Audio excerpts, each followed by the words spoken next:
deixa eu demonstrar para vocês a sistemática da aula. Eu sempre tenho uma bronca aqui, porque eu quase nunca me acerto. Aqui, aula. Então, tá. Só para vocês, quem puder me confirmar, tá aparecendo um arquivo de Word para vocês? Alguém fala para mim? Sim, professor, sim. Sim, professor. Tá, então muito obrigado. Então a ideia é que esse arquivo de Word ele vai servir como nossa lousa, né, como nosso quadro negro.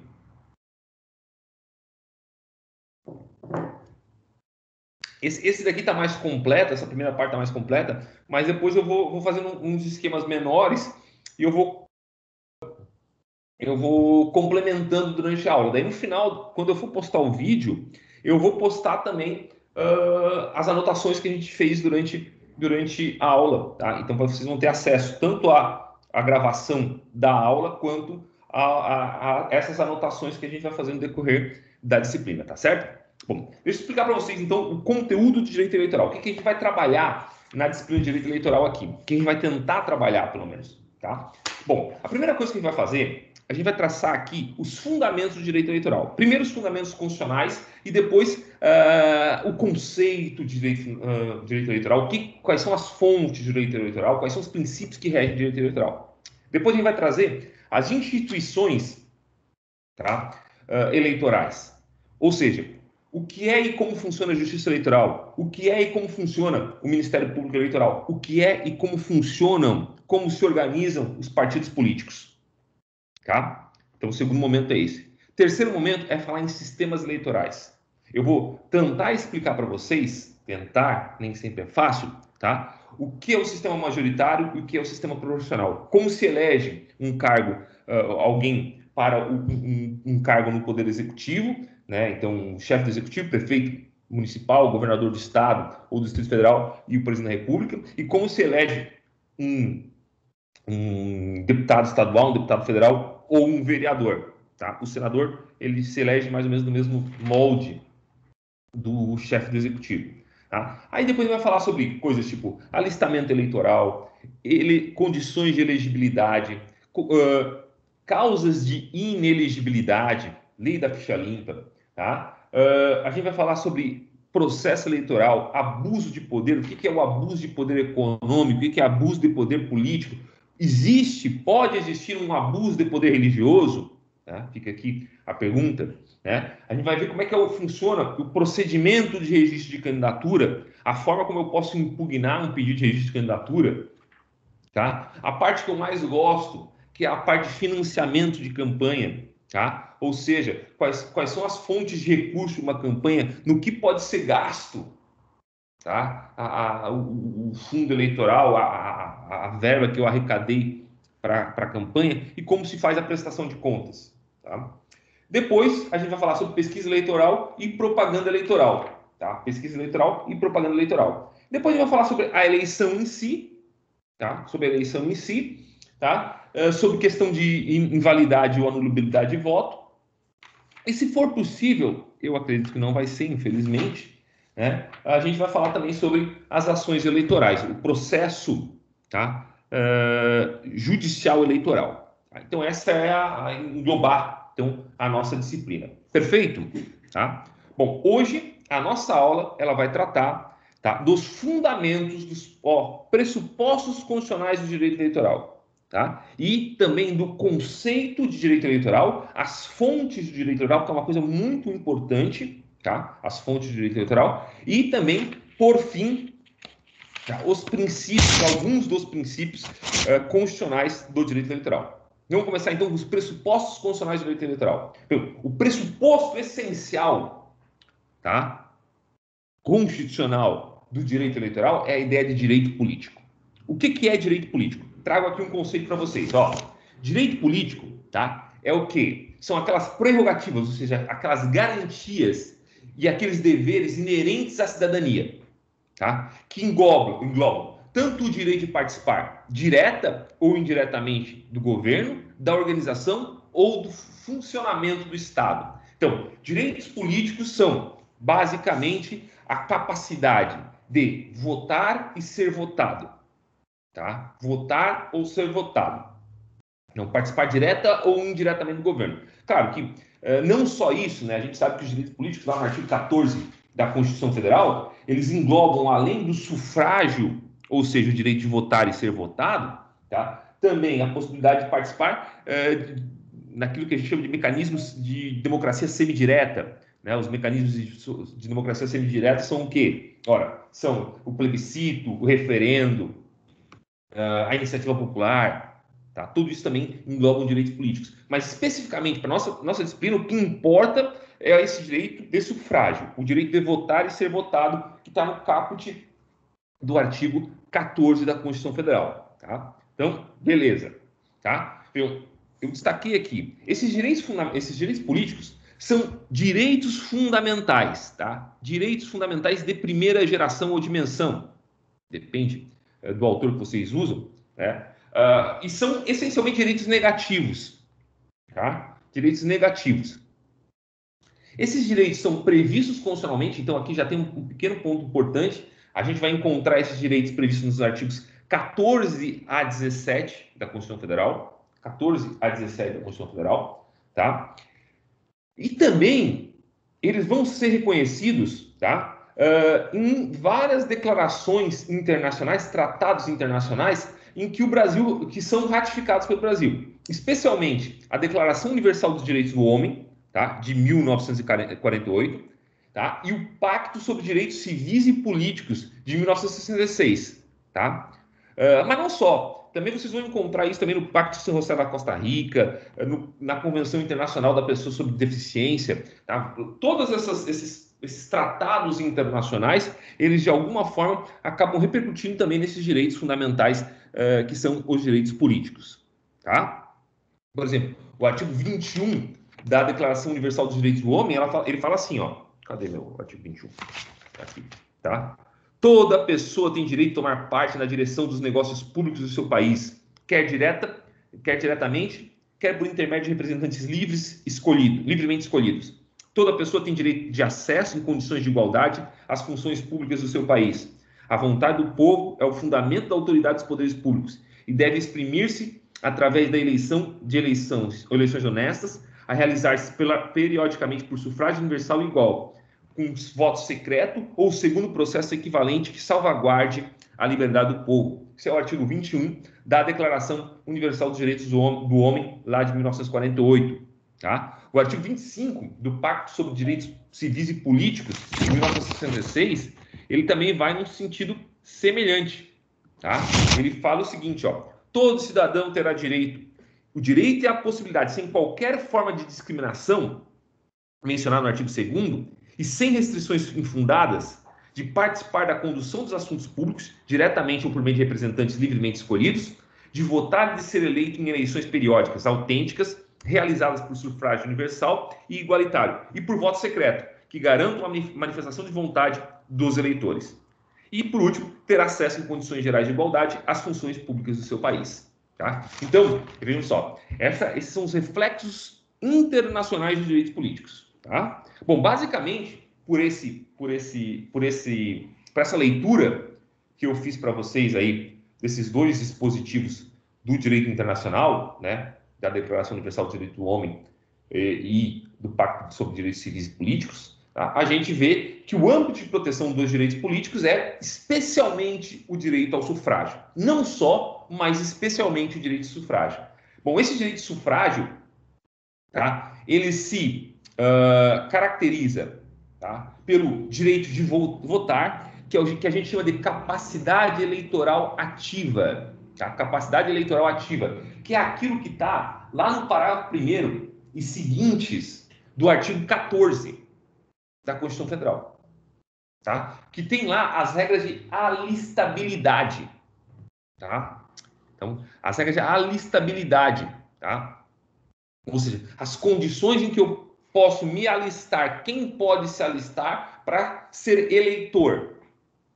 Tá? E também tratam da capacidade eleitoral passiva, que daí são as condições de elegibilidade, que estão lá do parágrafo 3º ao parágrafo 9º, tá? Do artigo 14 também. Então, do artigo 14, eu vou ter a parte que trata da capacidade eleitoral ativa, as regras de alistabilidade, quem pode ser eleitor no Brasil, E também dos parágrafos 3º a parágrafo 9º, a capacidade eleitoral passiva, que é quem pode ser eleito ou quem pode ser candidato a um cargo eletivo. É melhor dizer assim, né? Eu não tenho condições de elegibilidade que devem ser cumpridas, tá? Condições de elegibilidade que são constitucionais, que é o caso do parágrafo 3º ao parágrafo 9º, né? E tem condições de inelegibilidade que são legais, são infraconstitucionais, que é o caso da, vai ser bastante falado aqui nas nossas aulas, da Lei Complementar número 64, tá, de 1990, que é a Lei das Inelegibilidades, que foi complementada e foi tornada mais rígida, né, pela lei Complementar número 135, que é a Lei da Ficha Limpa, né, que criou lá novas condições de inelegibilidade. Tá? Então, esse é o âmbito de proteção desses direitos, tá? Desses direitos políticos. Bom, eu sei que isso daqui é matéria que vocês já estudaram lá em Direito Constitucional e talvez seja redundante, ou talvez não, porque, na verdade, já faz um certo tempo que vocês tiveram essa disciplina, uma parte de vocês acreditando na 9ª fase ou até na 10ª, né? Que é a questão da privação dos direitos políticos. Tá? Vejam só, a Constituição Federal ela estabelece, tá, algumas situações em que um brasileiro, um cidadão, pode ser privado dos seus direitos políticos. Tá? Por quê? Ora, porque o direito político, como de resto todo direito fundamental, tá, não é absoluto. Tá? Então, lá no artigo 15 da Constituição Federal, eu vou ter situações em que, ou hipóteses em que um cidadão pode ser privado definitiva ou temporariamente dos seus direitos políticos. Tá? Quando há a perda, tá, de um direito político, artigo 15, incisos 1 e 4, a gente vai falar então de privação definitiva de direito político. Quando há suspensão, aí os incisos 2, 3 e 5 do artigo 15, a gente vai falar em privação temporária de direito político. Tá? Então, o que a gente não tem, tá? O que a gente não tem é a cassação de direitos políticos, que está lá no caput do artigo 15. É vedada a cassação de direitos políticos. Cassação. Então, não pode ter um ato unilateral do Estado, fora as situações descritas nos incisos 1 e 4, tá? 1 e 4, e que ainda permitem, né, em algumas situações, a retomada dos direitos políticos, tá? Mas não pode ter uma hipótese que o Estado unilateralmente retira de um cidadão o direito político, tá? Isso é uma resposta, obviamente, a dispositivos da Constituição anterior à Constituição de 88, que é a Constituição de 67 e 69, né? Que permitia, na verdade, mais do que a Constituição, os atos institucionais que permitiam que o Estado ele cassasse direitos políticos. Não pode isso, em hipótese nenhuma, na atual ordem constitucional. O que pode é o quê? Haver uma perda em definitivo dos direitos políticos. Em quais situações? Primeiro, quando há o cancelamento de naturalização, tá? Na forma do artigo 12, parágrafo 4º do inciso 1º, desculpa, do parágrafo 4º do artigo 12, que diz assim, ó, cadê aqui? Então, será declarada a perda de nacionalidade brasileira que tiver cancelado sua naturalização por sentença judicial, em virtude de atividade nociva ao interesse nacional. Então, é aquela pessoa que ela foi naturalizada brasileira, tá? Ela foi naturalizada brasileira, ela não é, tá? Não é brasileira nata, né? E aí ela tem um cancelamento da sua naturalização porque ela desempenha uma atividade nociva ao interesse nacional. Por exemplo, vamos dizer que ela faça um estrangeiro se naturaliza brasileiro e começa a se envolver numa atividade terrorista no Brasil, visando, por exemplo, derrubar o governo federal, né? Instituir uma nova forma de governo que não acaba previsto na Constituição. Bom, daí a gente vai estar diante da possibilidade de alguém ter sua nacionalidade cancelada. Tá? Bom, nessa hipótese, a única possibilidade, tá, daquela pessoa que teve sua naturalização cancelada, tá, voltar a ter em direito político é se ela ajuizar a ação rescisória. Ação rescisória que vocês estudaram, né? Lá no processo civil, provavelmente em recursos, né? Que é a ação que é colocada à disposição de alguém para anular, na falta de uma palavra melhor, anular a coisa julgada, né? Não é flexibilizar, anular a coisa julgada mesmo. Então, quer dizer, quando uma decisão transitou julgado, eu quero alegar, por exemplo, que houve um erro material, ou, sei lá, uma incompetência, um desatendimento a uma norma específica da lei ou da Constituição, e daí eu vou lá e busco, né, rescindir a coisa julgada. A única possibilidade, então, daquela pessoa que teve sua naturalização cancelada, perdeu seus direitos políticos, voltar a ter direitos políticos, é por meio de ajuizamento de ação rescisória naquele prazo de 2 anos a partir do trânsito em julgado da sentença. Tá? Bom, uma segunda hipótese de perda de direito político, tá? Que ela é definitiva, mas não é definitiva. Tá? Ela é temporária também, porque basta que se cumpra, né, a obrigação. Então, recuso em cumprir obrigação a todos imposta ou prestação alternativa. Tá? Em que possibilidade, então, eu posso ter a perda do meu direito político? Ora, quando eu deixo de, por exemplo, me apresentar ao alistamento militar obrigatório, né, no ano que eu estou para complementar 18 anos. Ou então, quando eu deixo de votar nas eleições. Tá? Nessas situações, eu tenho a perda em definitivo do meu direito político. Mas não é uma perda em definitivo, por quê? Porque basta que eu regularize a minha situação. Tá? Eu me submeta à prestação alternativa. No caso, por exemplo, eleitoral, se eu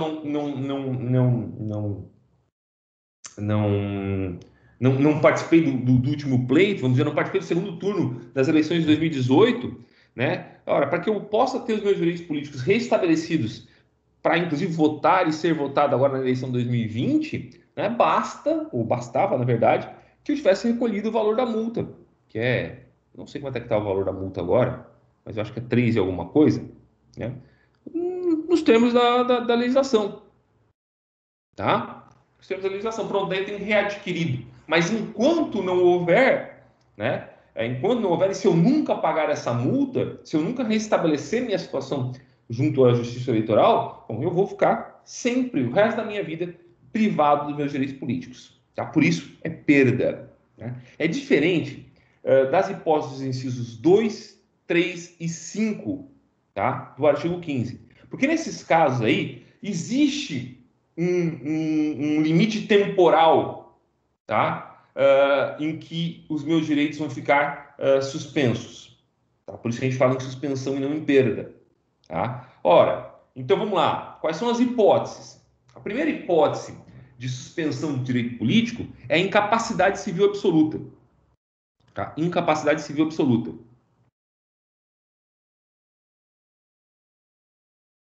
Que estranho. Estou tentando colocar uma MacGyver aqui, mas ele não entra. Opa, entrou.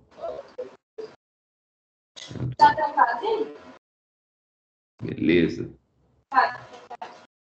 Bom, então tá. Já que eu estava na história aqui, a gente tem que fazer essas interrupções. Tá, incapacidade civil absoluta. Então, olha só. Hoje, por força do Estatuto da Pessoa com Deficiência, tá? E por força da Convenção Internacional sobre Direitos da Pessoa com Deficiência, tá?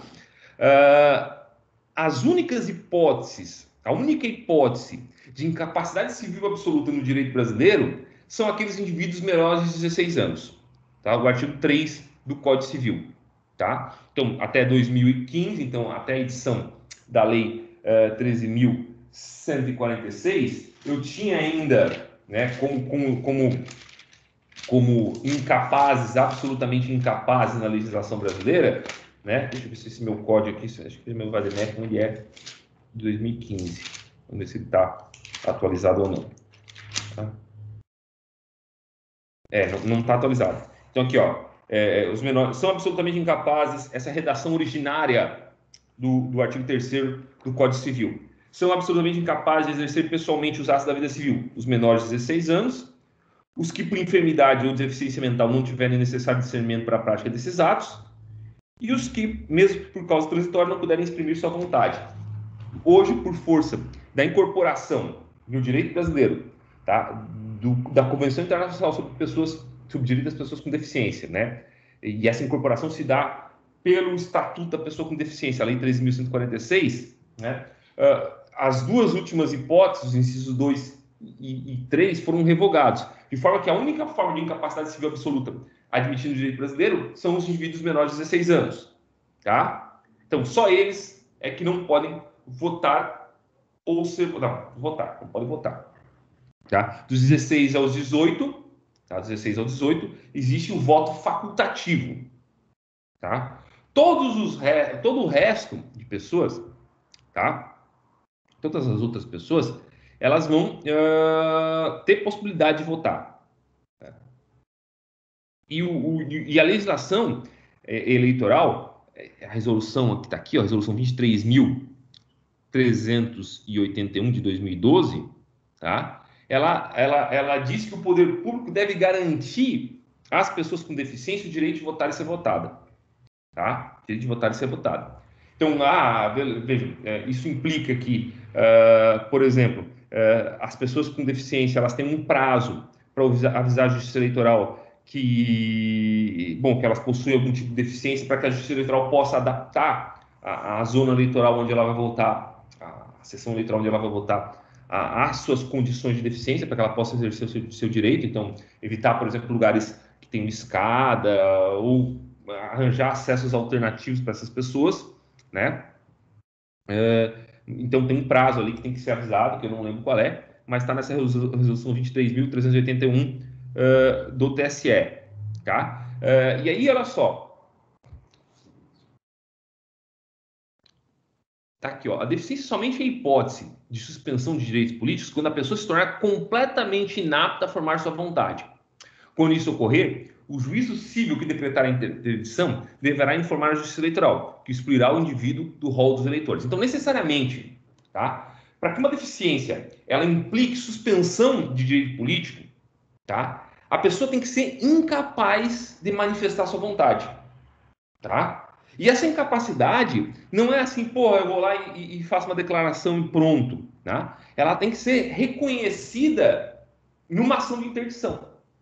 O juiz que declarar a interdição e daí, então, determinar um curador para essa pessoa, tá? Ele vai comunicar, então, o juízo civil vai comunicar à Justiça Eleitoral da suspensão dos direitos políticos dessa pessoa, tá?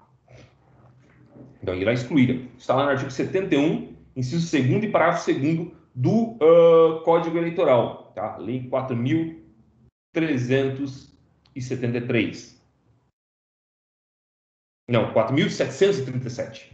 Troquei o 7 no lugar. 4.737. Tá? Então, essa é a primeira hipótese de suspensão. Segunda hipótese de suspensão é a condenação criminal transitária em julgado. Olha, nós não estamos falando em ficha limpa. Tá? Uma coisa é a ficha limpa, que cria, ou a ficha suja, na verdade, que cria uma condição de inelegibilidade. Tá? Uma condição de inelegibilidade. Outra coisa... Tá? Outra coisa é a perda, a suspensão dos direitos políticos, que é mais ampla, porque vejam, a ficha limpa, a ficha suja, na verdade, a perda da condição de elegibilidade, ela me faz perder o direito de ser votado, mas não me faz perder o direito de votar. Tá? Agora, uma condenação criminal transitária em julgado, ela suspende meus direitos políticos. Tá? Suspende os direitos políticos. E aí, eu perco o direito de votar e ser votado.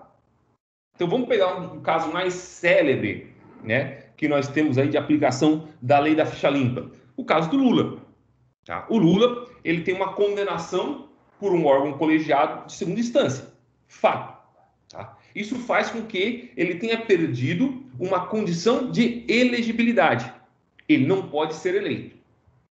No entanto, o Lula, tá? Ele pode sim ainda exercer o direito dele de votar. Tá? Por quê? Porque ele não teve ainda um trânsito julgado de decisão dele. Quando ou se, né, o Lula for condenado em definitivo, houver o trânsito julgado da sentença condenatória dele, e aí o que vai acontecer? Bom, daí ele perde, não pode ser votado e perde o direito de votar que ele ainda tem. Beleza? Tranquilo? Então tá. Vamos continuar aqui, ó. Então, após o trânsito e julgada a sentença condenatória, o juiz criminal deverá comunicar à Justiça Eleitoral para fim de exclusão do condenado do rol dos eleitores. Então, vai lá, vai um ofíciozinho, tá? Para a Justiça Eleitoral informando que ele tem que ser excluído, né? Que aquele indivíduo tem que ser excluído do rol dos eleitores, da lista dos eleitores, tá? Bom, olha só. A suspensão dos direitos políticos, desculpa, ela é uma consequência secundária da condenação, é acessória à própria condenação. De modo que, e isso é importante, gente, de modo que, tá, ela não precisa ser mencionada no dispositivo da sentença.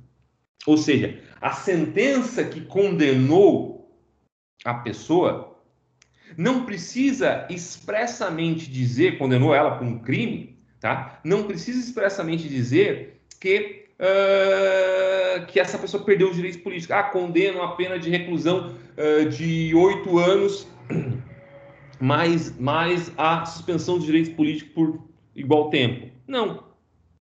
Tá? Não precisa. Tá? E aqui interessante, ó. Essa pena, e guardem isso na memória, porque isso vai ser importante logo abaixo, tá? Essa pena, tá? A suspensão dos direitos políticos, desculpa, ela continua e ela é imposta ao condenado, mesmo que ela seja pena restritiva de direito, então não precisa ser uma pena privativa de liberdade, pode ser uma restritiva de direito, tá? E pode ser também uma pena pecuniária, só de multa, tá? E ela se mantém mesmo quando a pessoa foi beneficiada com livramento condicional ou prisão domiciliar. Tá? Beleza? Aí eu trouxe aqui, tá pequenininha a letra aqui, mas depois vocês vão ver certinho, um acórdão do Tribunal Superior Eleitoral, da relatoria do ministro Admar Gonzaga, tá? Que trata sobre isso. Então, diz ali, ó, tá? Na parte sublinhada ali, tá? A suspensão dos direitos políticos é consequência automática da condenação criminal transitada julgada, ainda que a pena privativa de liberdade tenha sido substituída por restritiva de direitos. Pronto. Tá? E aqui embaixo, logo em seguida a jurisprudência, tem um lembrete. A suspensão de direitos políticos pode ser cumulada com causa de inelegibilidade. Então, eu vou ter... e aí é uma coisa interessante, gente. Eu vou ter a possibilidade de alguém ficar, por exemplo, 8 anos com um direito político suspenso, tá? E ainda assim 8 anos, tá? E mais 8 anos inelegível por conta da lei da ficha limpa, tá? Beleza? Vamos pegar, por exemplo, a situação, vamos pegar de novo a situação do Lula, né? O Lula está desde 2018, foi em 2018, né? Foi em 2018, está desde 2018 com os direitos políticos, desculpa, tá? Ele está com, vamos dizer, ficha suja, ele está sem condição de elegibilidade, tá? Então, vamos dizer que ele leve 8 anos, tá? Para que que a sentença dele transite em julgado, tá? Levou lá 8 anos para transitar em julgado. E aí ele é condenado, parece que ele foi condenado por 9 anos, né? Não sei como é que está agora no STJ. Ele foi condenado por 9 anos. Ele fica mais 9 anos privado de direitos políticos. Ele passou 8 anos inelegível por conta da ficha limpa e vai passar mais 9 anos inelegível, mas já não por causa da ficha limpa, não é porque não tem mais direitos políticos, não tem capacidade de votar nem de ser votado. Tá? Fala, Dalva. Dalva? Calma aí. Professor, quando o senhor fala de inelegibilidade política, é só as condenações administrativas ou qualquer tipo de condenação? Não, a gente vai ver depois, no momento certo, quando a gente estudar a lei 64, lei complementar 64, tá? Quais são os tipos de condenação que podem levar, sim, a inelegibilidade. Não é todo crime, tá? Não é todo crime que leva à inelegibilidade, tá? São alguns crimes específicos. Crime contra o patrimônio, crime contra a dignidade... Desculpa. contra a dignidade sexual, tá? Esses crimes, essencialmente, são crimes que vão levar à inelegibilidade por conta da ficha limpa, tá? Mas, além disso, eu tenho outras situações, crimes eleitorais, né? Compra de voto, por exemplo, né? Agora, eu tenho outras situações, por exemplo, improbidade administrativa, tá? Que pode, sim, condenação em segundo grau por ato de improbidade administrativa, que é cível, tem natureza cível, não tem natureza criminal, tá? Que leva também à inelegibilidade, tá? Mas depois a gente vai tratar isso aí no momento certo. Satisfeita? Sim, professor, satisfeito. Obrigada. Tá? Beleza, então, vamos continuar. E aí vem a improbidade administrativa. Tá? Então, aqui, ó, improbidade administrativa. Então, como eu falei para vocês, tá? Uma coisa é a condenação criminal, tá? No entanto, eu posso ter a perda dos direitos políticos porque uma sentença judicial transitada em julgado reconheceu que eu pratiquei um ato de improbidade administrativa.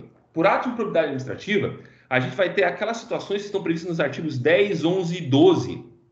Se eu não me engano, são esses. 10, 11 e 12 da Lei 8.249, que é a Lei da Improbidade Administrativa. Tá? Então, a configuração daqueles atos de improbidade administrativa leva, tá, à suspensão dos direitos políticos. Tá? Então, trânsito julgado. Mas aqui vem uma coisa importante. Tá?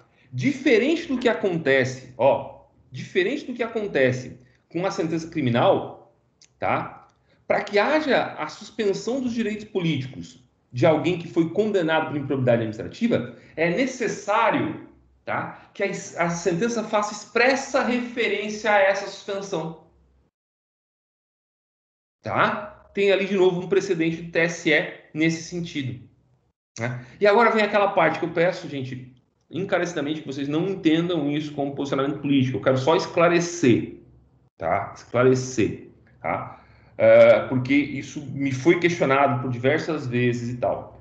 O nosso atual prefeito aqui de Criciúma, tá? Ele sofreu uma condenação numa ação popular que transitou em julgado, tá? Que reconheceu que ele tinha que devolver uma verba que ele recebeu do erário, tá? Ele tinha que devolver essa verba, tá? Então reconheceu que ele teria praticado, vamos dizer assim, um suposto crime, não é crime, desculpa, um suposto ato de improbidade administrativa, tá?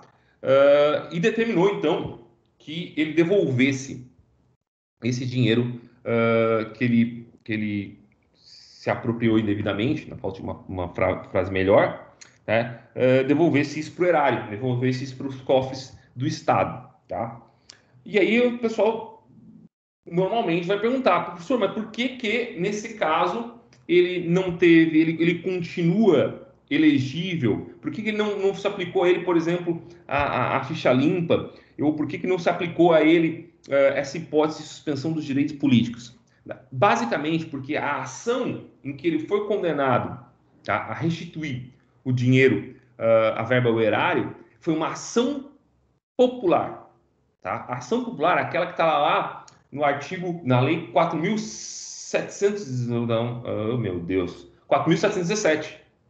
4.717? 4.717, exatamente. Tá? Então, essa lei da ação popular, e aí é um dado interessante, ela não tem o condão de condenar alguém por improbidade administrativa. A função dela, basicamente, é declarar um ato nulo, um ato administrativo nulo, e aí, eventualmente, se houve benefício econômico para alguém, obrigar esse alguém a devolver, né, restituir aos cofres públicos esse benefício, tá? Esse valor que ele ganhou a mais. Tá? E no caso, então, o nosso atual prefeito, ele só foi condenado para restituir o dinheiro.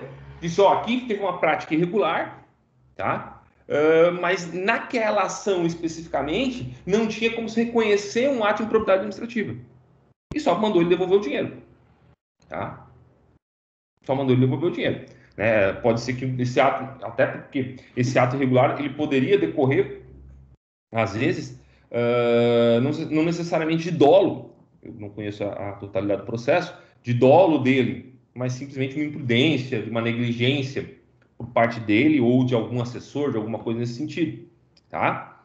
Então, deixar claro, por isso que nessa situação não houve, porque ele não foi condenado em improbidade administrativa, tá? Ele só foi condenado a restituir o dinheiro. Uma ação de improbidade administrativa pode, sim, reconhecer o ato de improbidade administrativa, suspender os direitos políticos de alguém, de um administrador, e obrigar esse alguém a devolver dinheiro ao erário.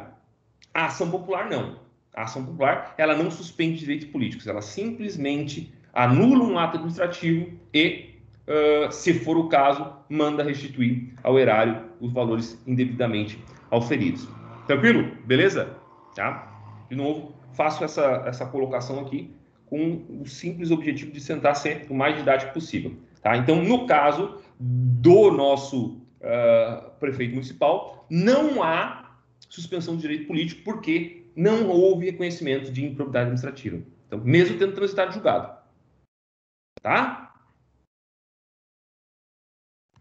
Tranquilo até agora? Estamos acertados aqui? Então tá. Olha só.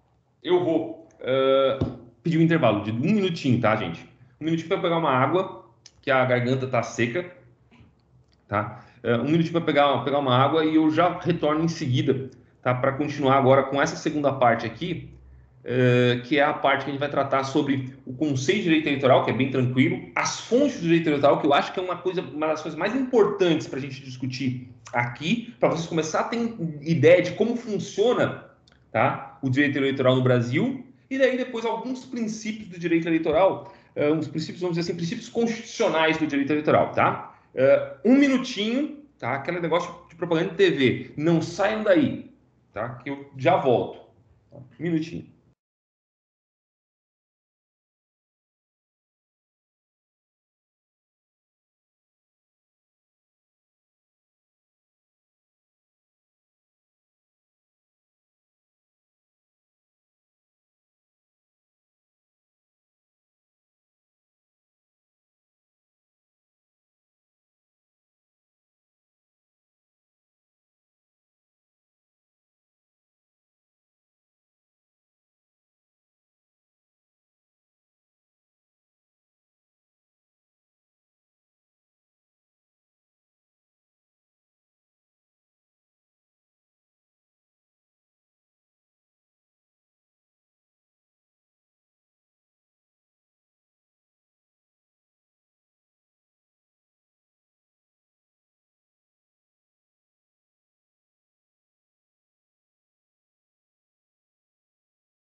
Buenas, estamos de volta aí.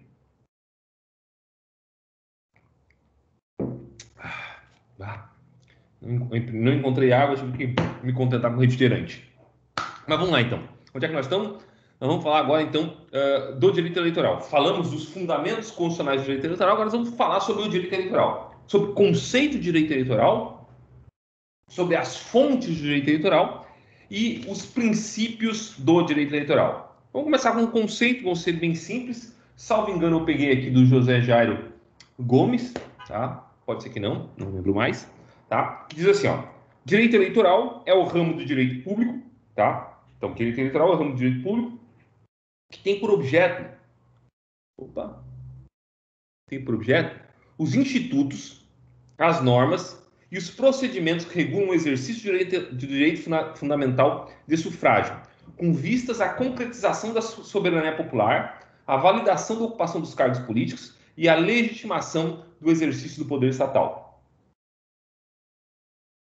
Então, é o ramo do direito público que tem por objetivo, ou por objeto de estudo, os institutos, as normas e procedimentos que regulam o exercício do direito fundamental de sufrágio, direito de ser votado, de votar e ser votado, com vistas à concretização da soberania popular, à validação da ocupação de cargos públicos e à legitimação do exercício do poder estatal. Então, basicamente, a ideia do direito eleitoral é estabelecer as condições de legitimidade do exercício do poder. Tá? Condições de legitimidade que passam, basicamente, pela soberania popular, pela concretização da soberania popular. Ou seja, para que haja uma compatibilidade, vamos dizer assim, na falta de uma definição melhor, uma compatibilidade entre a vontade do povo, tá? Entre a vontade do povo e a pessoa ou as pessoas que vêm ocupar, né? Não uma compatibilidade de vontades, mas a compatibilidade entre quem o povo queria, vamos dizer assim, tá? E quem está exercendo o poder. Quem a maioria do povo queria que estivesse exercendo o poder e quem está de fato exercendo o poder. Tá? A justiça, o Instituto de Direito Eleitoral, apesar de existir, obviamente, em todos os países vão ter normas que tratam, tá, de direito eleitoral, de formas de acesso aos cargos públicos, de condições de legitimação do processo eleitoral como um todo, né, ele ganha uma especial relevância no Brasil.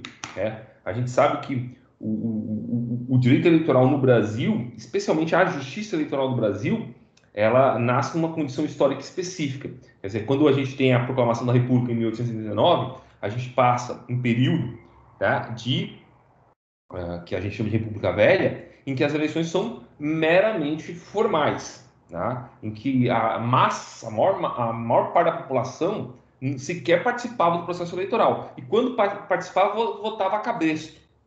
Né? Lembram lá do voto a cabresto. Né? Então, quando há a Revolução de 30, Getúlio Vargas, etc., né, uma das grandes pautas que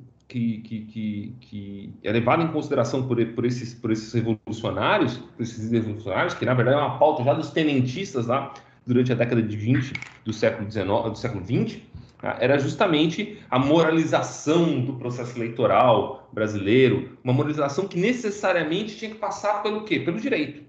O Brasil é um país de bacharéis, né? E não tinha outra forma de regular a legitimidade do processo eleitoral, senão criando uma legislação eleitoral, tá, que garantisse, então, o exercício de fato da soberania popular.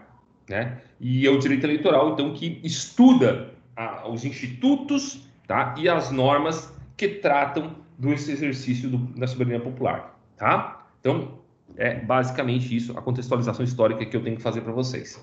Tá? Bom, quais são as fontes do direito eleitoral? O direito eleitoral basicamente tem a fonte primeva, a mais importante de todas, que é a nossa Constituição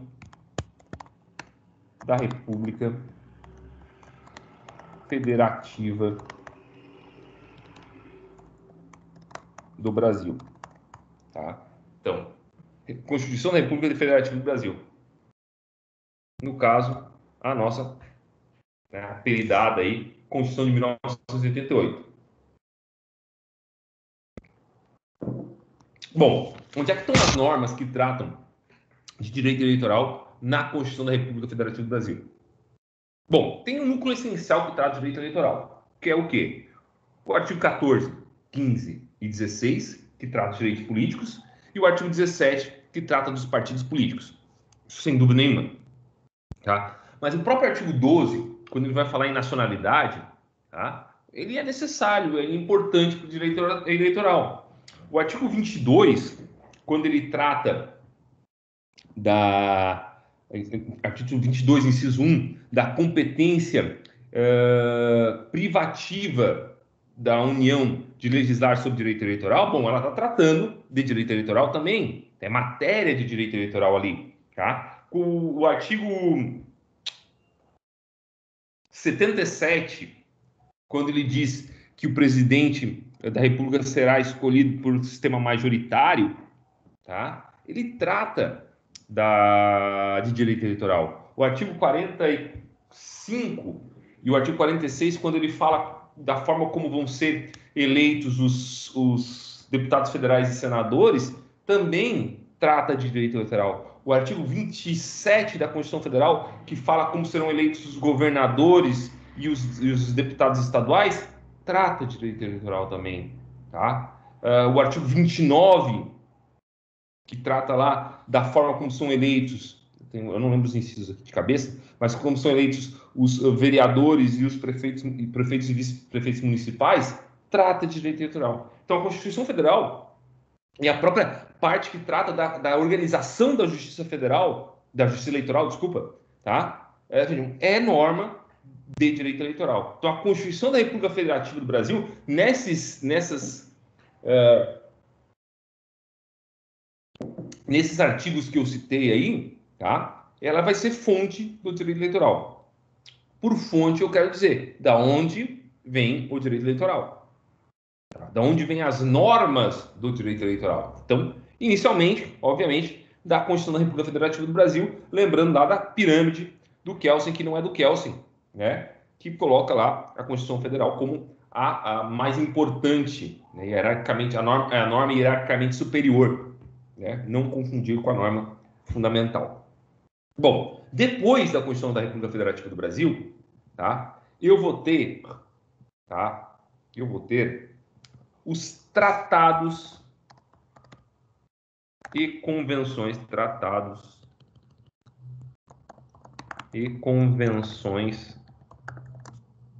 internacionais. Eu não vou vou acentuar assim, tá? Tratados e convenções internacionais.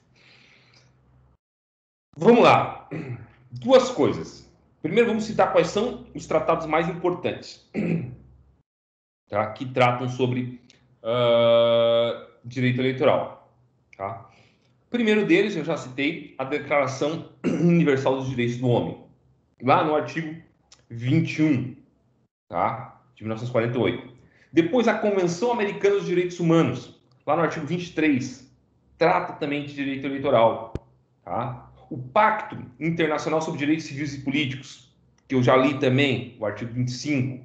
Tá? A Convenção Internacional sobre sobre o direito das pessoas com deficiência, também já falamos anteriormente, no artigo 29. Então, são esses tratados e convenções internacionais que foram assinados pelo Brasil, tá? Foram assinados pelo Brasil, foram ratificados, para dizer melhor, pelo Brasil e foram incorporados no direito brasileiro, posteriormente por meio de decreto legislativo. Tá? Bom, esses tratados e convenções internacionais são fontes, tá? São fontes de direito eleitoral. E aqui a gente tem que fazer uma distinção entre duas espécies de tratados. Por quê? Eu não sei se todo mundo lembra lá da questão do tratado, do Pacto de São José da Costa Rica, né? Mas, caso vocês não lembrem, ou caso vocês lembrem também, tanto faz, eu vou tentar reforçar para vocês o que o STF decidiu. Nós estávamos discutindo, naquela época, né, o STF estava discutindo sobre a possibilidade de prisão ou não do depositário infiel. Tá? O depositário infiel era aquele que recebia algo no depósito e acabava sumindo com a coisa, né? Então, ele era infiel ao depósito que lhe foi confiado, tá? Bom, o que nós tínhamos na situação? A Constituição Federal, ela diz, na verdade, que é vedada, tá, a prisão por dívida, salvo duas situações: o devedor da prestação alimentícia e o depositário infiel, tá? Na época, vigorava, ou vigia, o Código... vigorava, eu acho. o Código Civil, de Processo Civil, desculpa, de 1973. E o Código Civil de 1973 estabelecia a prisão do depositário infiel.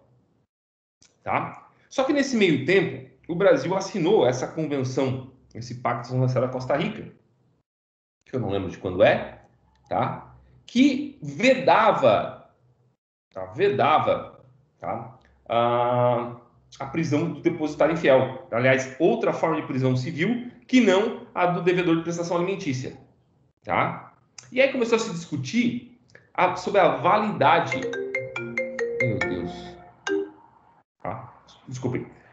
Começou a se discutir sobre a validade da prisão do depositário infiel prevista na Constituição, na Constituição Federal, não, no Código de Processo Civil de 73. E o STF assentou uma segunda tese, desculpa, o segundo entendimento. Tá? Tradicionalmente, quando a gente vê o ordenamento jurídico na forma de pirâmide, deixa eu desenhar aqui, tá?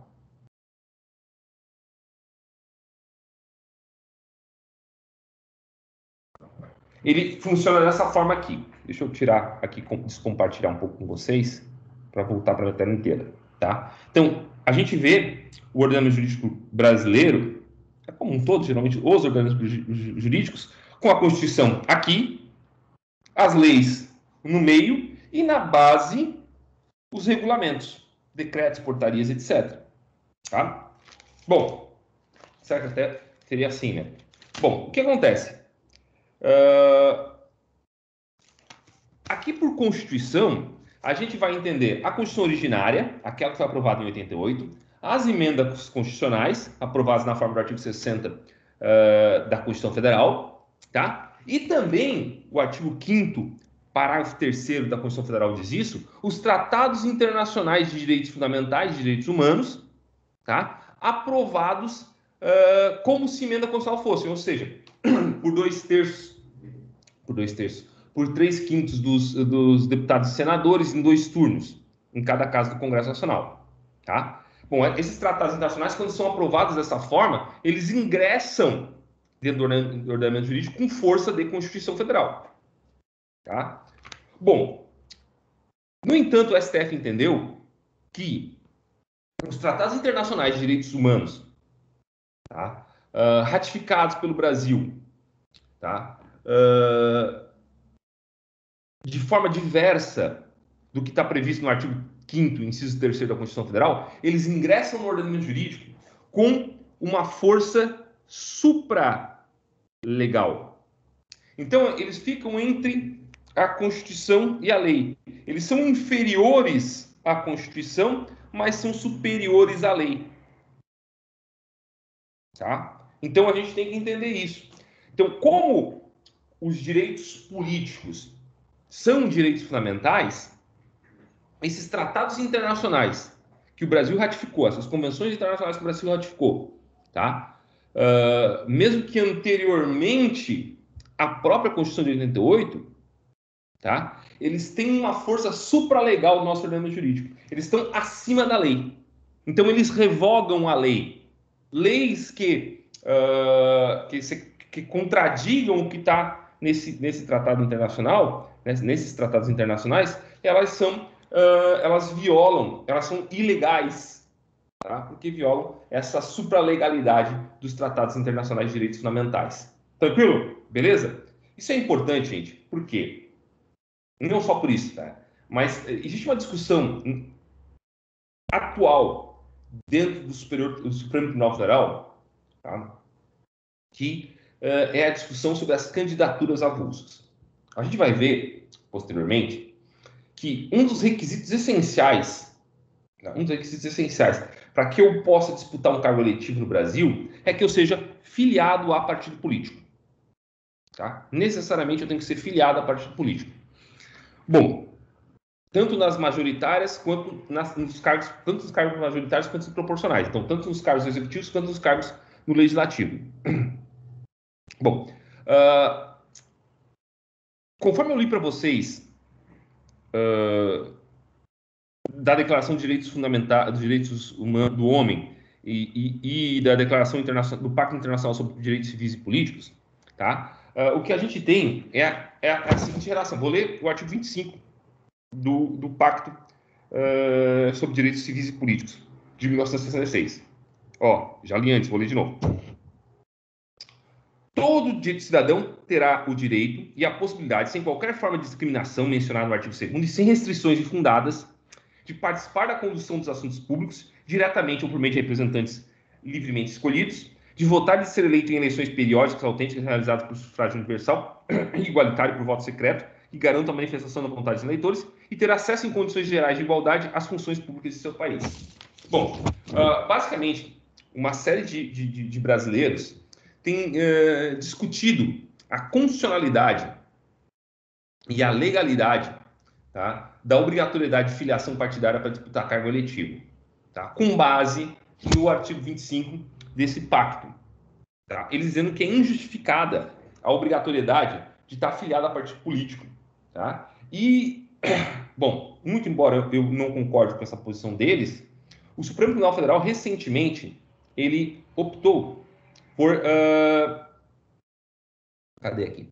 Ele resolveu, né, fazer um destaque, tá? E não votou ainda, né? Mas ele reconheceu a repercussão geral de um recurso especial. Deixa eu botar aqui para vocês. Reconheceu a repercussão geral de um recurso especial. Aqui, detalhe do processo. Não está aparecendo. Gente, vocês estão vendo o que aí na tela? Se alguém pode me dizer? Não. Ninguém pode. Um site, detalhes do processo, professor. Ah, perfeito. Então é exatamente isso que eu quero que vocês vejam. Ah, obrigado, Alva. Então, isso daqui, gente, é a ementa, tá, da decisão, então, o resumo da decisão do Supremo Tribunal Federal, que reconheceu a repercussão geral da questão aqui da candidatura avulsa. Olha só. Desculpa. Direito eleitoral, agravo em recurso extraordinário. Candidatura avulsa, questão de ordem. Perda do objeto do caso concreto, viabilidade e repercussão geral. Vamos lá. A discussão acerca da admissibilidade ou não de candidaturas avulsas em eleições majoritárias por inequívoca relevância política, por sua inequívoca relevância política, reveste repercussão geral. Invocação plausível do Pacto de São José da Costa Rica e do padrão democrático predominante do mundo. Aliás, eu até errei o pacto aqui, não é o Pacto Civil dos Direitos Civis e Políticos, é o Pacto de São José da Costa Rica. Tá? Eventual prejuízo parcial de caso concreto subjacente a um recurso extraordinário não é impeditivo de reconhecimento da repercussão geral. Então, o Supremo Tribunal Federal, ele se prontificou a decidir, Deus sabe quando, né? Isso não ficou apontado, sobre a possibilidade ou não de termos candidaturas avulsas no Brasil, ou seja, candidaturas que não necessariamente, tá? Em que alguém necessariamente seja afiliado a um partido político ou tenha sido escolhido uma convenção por um partido político. Até pode ser uma pessoa filiada, mas que daqui a pouco, né, não foi escolhida pela convenção do partido político, de se lançar candidato a presidente da República, prefeito municipal ou governador do estado. E a base das pessoas que estão sustentando essa possibilidade é justamente um tratado internacional, Pacto de São José da Costa Rica, tá? Que sequer tem força de Constituição, porque ele não foi aprovado na forma do artigo 5º e parágrafo 3º da Constituição Federal, vejam. Mas ele tem força supralegal no nosso ordenamento jurídico. Tá? Então, vocês veem como a gente conversa. Né? Tem vários autores, inclusive um advogado aqui de Santa Catarina, o Dr. Marcelo Pellegrino, meu colega de conselho estadual da OAB, inclusive, que ele discute a controle de convencionalidade da lei da ficha limpa, que ele diz que a lei da ficha limpa ela não se sustenta, tá? Ela seria contrária a esses tratados internacionais que o Brasil assinou, tá? Então ela seria inconstitucional, ela não seria inconstitucional, porque ela não estaria contra a Constituição em si, mas contra o conteúdo desses tratados.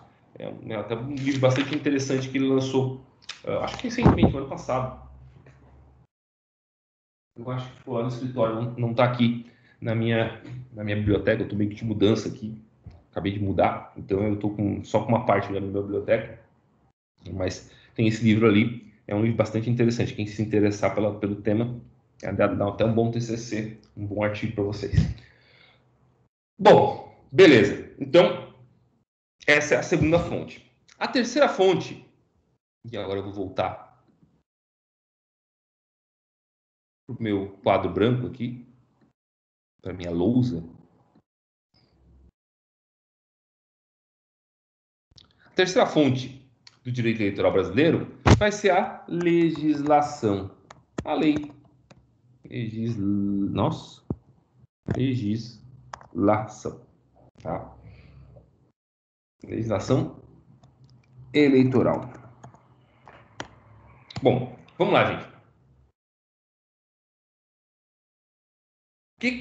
O que é importante a gente saber sobre legislação eleitoral? Tá? A gente tem várias legislações que tratam exclusivamente de eleição. Por exemplo, a gente tem o Código Eleitoral, que é a Lei 4.737 de 1965. A gente tem a Lei das Eleições, que regula todo o processo eleitoral, que é a Lei 9.504 de 1997. A gente tem a Lei das Inelegibilidades, que é a Lei Complementar número 64, que é de 1990. Tá? A gente tem a Lei dos Partidos Políticos,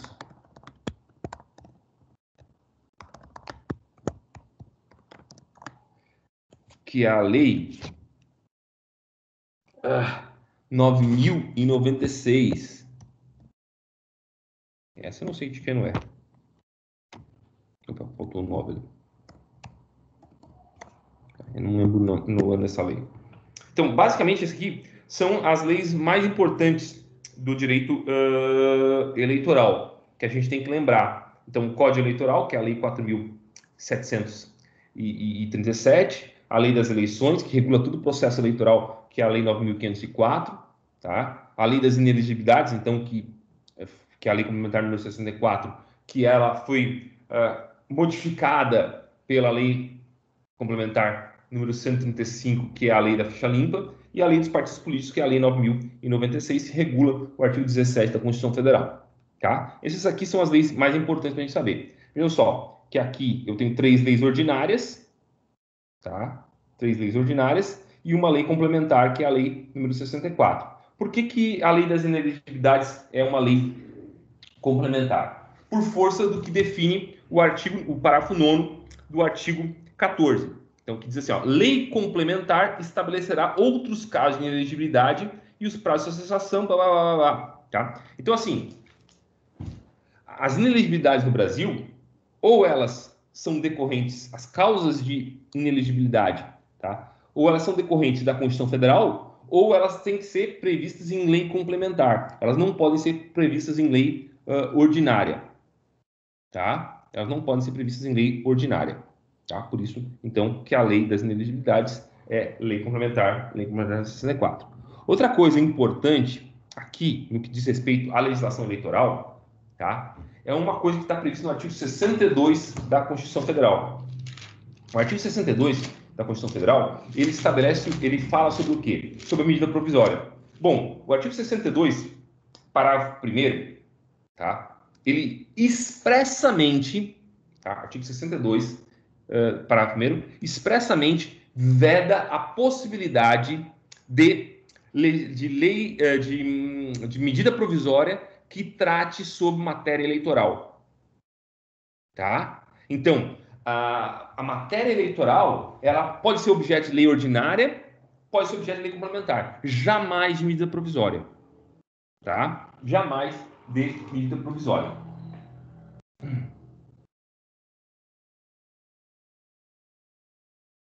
Tá? Beleza? Então, vou botar aqui só para a gente não deixar passar.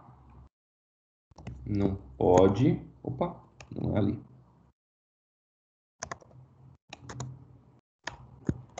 pode haver medida provisória sobre matéria eleitoral.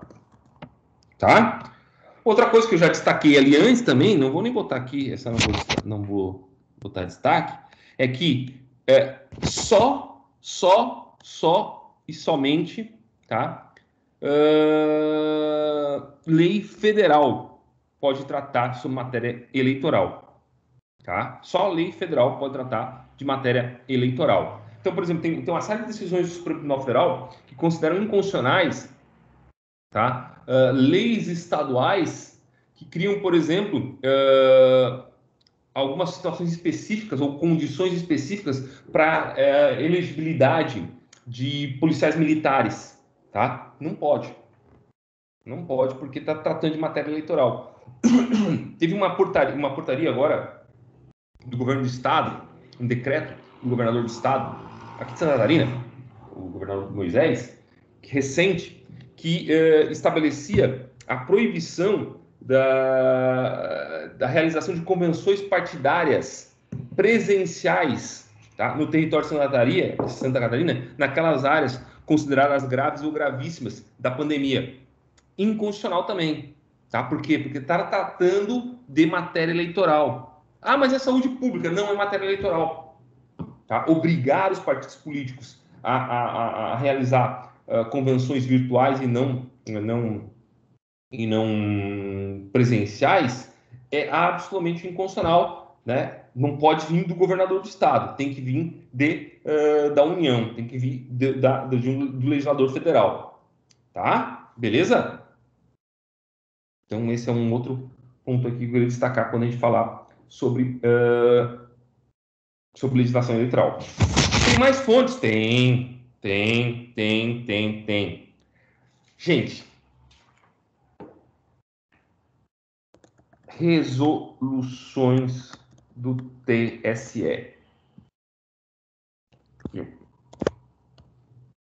O TSE, a gente vai ao Tribunal Superior Eleitoral, a Justiça Eleitoral como um todo, a gente vai ver que ela tem várias funções, tá? Ela tem uma função que é uma função jurisdicional, tranquilo, que é a função de julgar litígios que envolvam direito eleitoral. Ela tem uma função executiva, administrativa, para falar melhor, que é aquela função de organizar e executar, tá, os atos necessários para a realização das eleições, mas ele também tem uma função normativa, tá? O Tribunal Superior Eleitoral, tá, ele tem a competência, está no artigo 23, inciso 11 do Código Eleitoral, Lei 4.737, tá? Ele tem a competência privativa, tá, de expedir instruções, tá, para a execução da legislação eleitoral, tá? Então, o TSE, ele vai ter uma competência regulamentar. Ele vai, vamos dizer assim, ele vai estabelecer como se interpreta e como se deve executar a lei eleitoral, a legislação eleitoral como um todo. E ele faz isso por meio de resoluções, tá?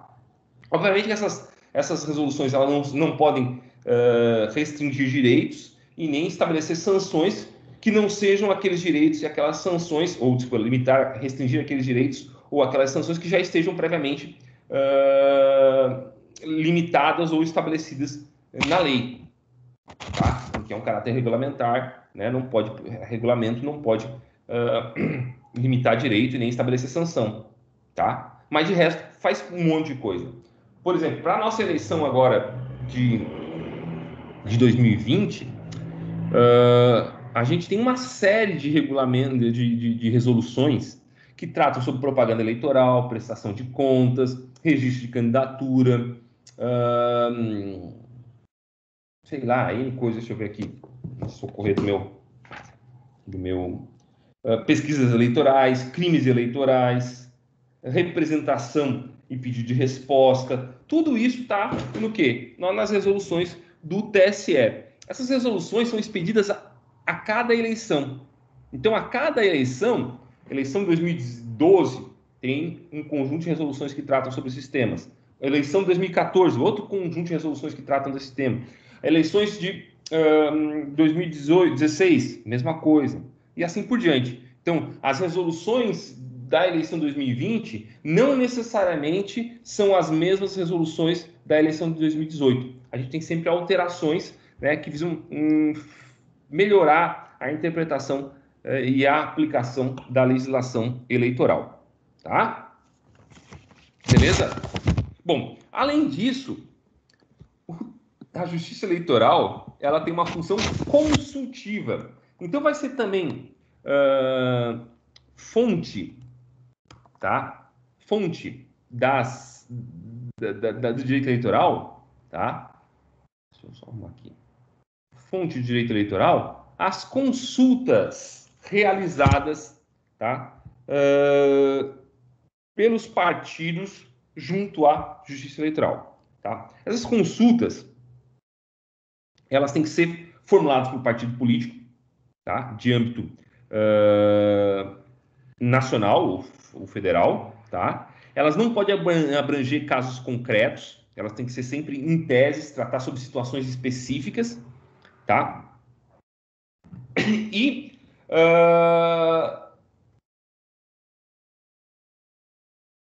quando bom, vamos pegar um exemplo de consulta que foi realizada aqui que causa eventualmente alguma situação.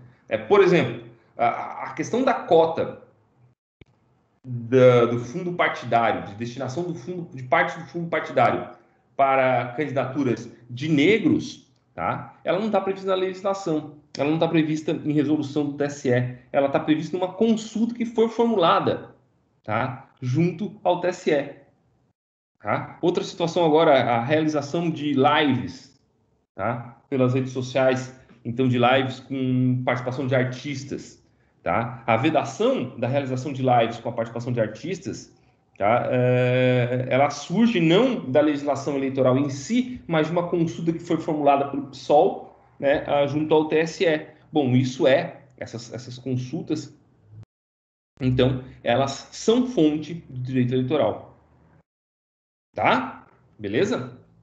E por fim, a última fonte que a gente vai estudar aqui são as súmulas e os precedentes do TSE e dos tribunais regionais, sempre arrumando para ter, eleitorais. Tá? Então, as súmulas e os precedentes, tá? Bom, do STF, né, também, principalmente do STF, TSE e dos TRS, né? Então, eu vou ter súmulas e precedentes do STF, do TSE e dos TRS, tá? Então, a jurisprudência e as súmulas, tá? Que tratam de direito eleitoral, por óbvio, né? Além disso, aliás, só destacando que existe uma única súmula vinculante, tá, de matéria eleitoral, que é a súmula número 18. Deixa eu ler aqui ela para vocês. Cadê a súmula vinculante aqui? Oh, meu Deus. Súmula vinculante número 18, cadê? Então, que trata sobre a causa de inelegibilidade prevista no parágrafo 7º do artigo 14. Tá? A dissolução da sociedade ou do vínculo conjugal no curso do mandato não afasta a inelegibilidade prevista no parágrafo 7º do artigo 14. A inelegibilidade do parágrafo 7º do artigo 14 é aquela que diz que na mesma circunscrição, na mesma jurisdição eleitoral, né, a esposa de um prefeito ou de presidente da República, por exemplo, a esposa do Bolsonaro, por exemplo, tá? Ela não pode se candidatar a nenhum cargo, tá? Enquanto ele estiver no mandato. Ela é inelegível. Mas se eles se separarem, essa inelegibilidade continua durante o mandato. Tá? Então, mesmo lá no final do mandato, ela quer se agora, em 2022, mesmo que o Bolsonaro não queira se reeleger e tal, ela está inelegível, ela não pode concorrer a nenhum cargo. Professor, mas como é que fica o caso dos filhos do Bolsonaro, né, que um é vereador, um é deputado federal e o outro é senador. Eles podem se candidatar, mas eles só podem se candidatar aos cargos, tá, que eles estão atualmente ocupando. Então, o Carlos Bolsonaro só pode ser candidato, só pode ser recandidato, candidato novamente ao cargo de vereador. O Flávio Bolsonaro só ao cargo de senador e o Eduardo Bolsonaro só ao cargo de deputado federal. Né? E aí a imprensa volta e meia, desconhecendo essas coisas, né? Volta e meia lança uns balões de ensaio. Porque o filho do Bolsonaro quer lançar o filho dele na carreira política. Não pode, tá? Ele é inelegível, tá? Então o filho dele, eu não sei que idade tem o filho mais novo dele, mas ele não pode concorrer justamente porque ele tem essa inelegibilidade do artigo 14, parágrafo 7, tá? Não pode concorrer a nenhum cargo político na jurisdição, na circunscrição eleitoral do mandato, né, do Bolsonaro, que no caso é nacional. Perfeito? Então tá, gente. Pensando.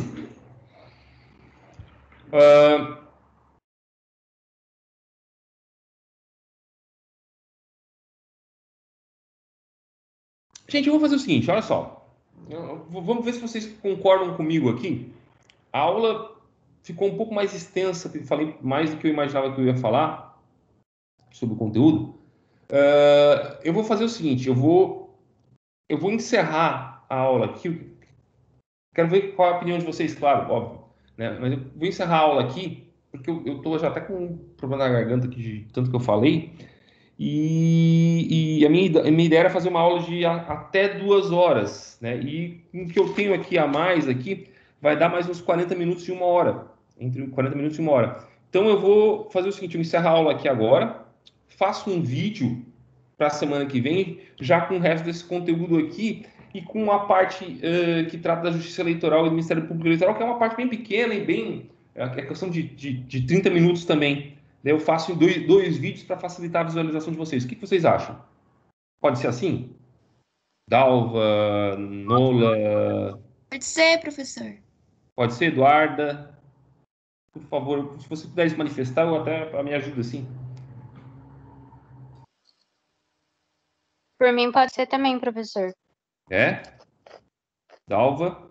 Deixa eu abrir o Não, microfone. assim não fica tão desgastante a aula. Né? Porque também a gente tem um limite para ficar olhando para frente do computador, né? Tá? Então, eu vou fazer o seguinte. Então, já que eu conto com a colaboração de todos vocês aí, pelo menos dos que estão acompanhando a aula, nossos 11 guerreiros da sexta-feira da noite, eu vou fazer o seguinte. Eu vou postar, provavelmente amanhã de manhã, esse vídeo que eu gravei hoje, então dessa aula de hoje, tá? E aí, durante a semana, eu gravo esses 2 outros vídeos, um sobre princípios do direito eleitoral e outro sobre a Justiça Eleitoral, o funcionamento da Justiça Eleitoral e do Ministério Público Eleitoral, e coloco eles, posto eles até sexta-feira. E daí vocês têm, né, pode assistir da forma que vocês melhor entenderem. Tá certo? Então tá, gente, ó. Eu vou parar a gravação.